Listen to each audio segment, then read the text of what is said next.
Good morning and welcome to VSA Morning Miner. It's Thursday, the 4th of May, coming up to the next bank holiday weekend for the coronation.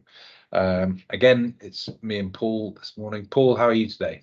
I'm well, thank you. Well, looks like another nice day outside too. Yep, it is.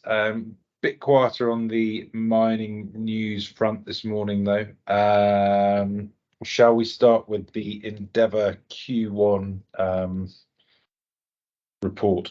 Yeah, statement out on Q1 results from the West Africa gold producer and multi-listed Endeavour Mining. Their safety performance was really low for this particular period up to 31 March at just 0.02 long-term injury frequency, some of the lowest in the industry, I would say, for that. So you have to give them a lot of kudos for that.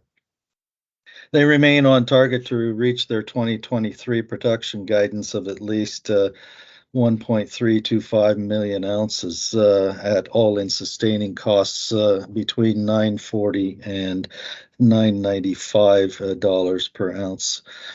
So that's all looking pretty good there. Continuing operations, though, had a decrease of 54,000 ounces or 15% on a quarter-on-quarter basis, so they're going to meet that guidance. They'll have to have a more robust performance here in the next several quarters here.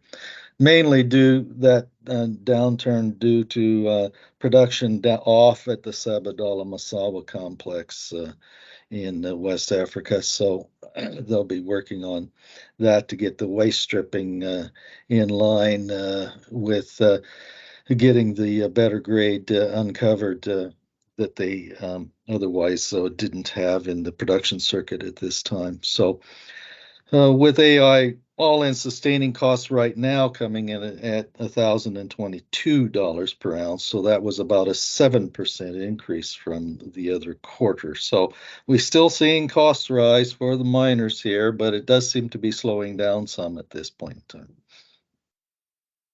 Yeah, that all seems pretty good. Endeavour now firmly established as London's premier gold equity. Yeah, good quarter there. Any other news, Paul? Yes, wanted to mention Orosur Mining, Orosur being the junior AIM-listed company that has exploration in Colombia as well as some other exploration elsewhere. But their primary project being the ANZA project joint venture in Colombia, where Newmont has been paying the bills on that for several years now as part of the joint venture. Well, to my view, it's not good news out today that Newmont has decided to halt the funding on that ANZA joint venture.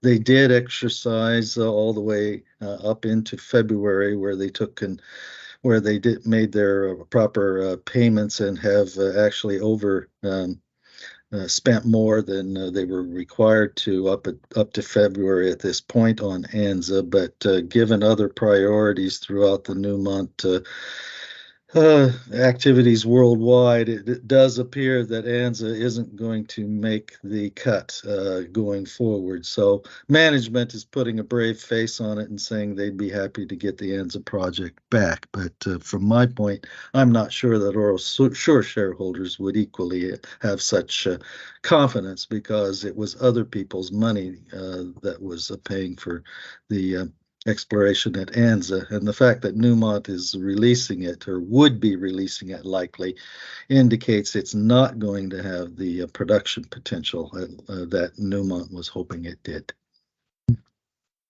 Okay. We talked about Mexico the other day and potential changes to the legislation there, and there's also some news on Indonesia, which has obviously been continually changing its rules on mining, or trying to, over the last decade or so.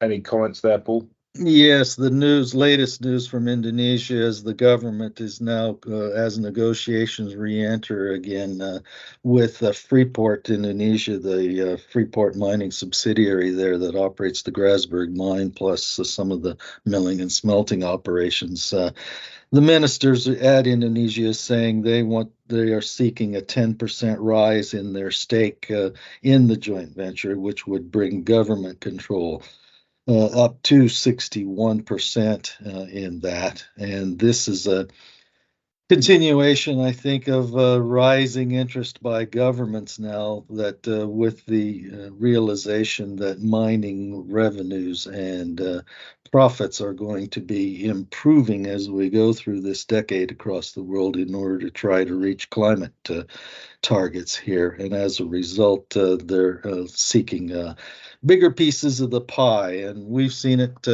already now over several years in other countries, including Mexico and Chile, New Guinea, Russia, Indonesia, and Panama. And the pressures, I would say, are only going to increase through this decade, I think. Okay. Unless there's anything else, should we call it a day there, Paul? That would be fine. We'll see you then again tomorrow. All right. Speak to you then. Thanks very much. Mhm.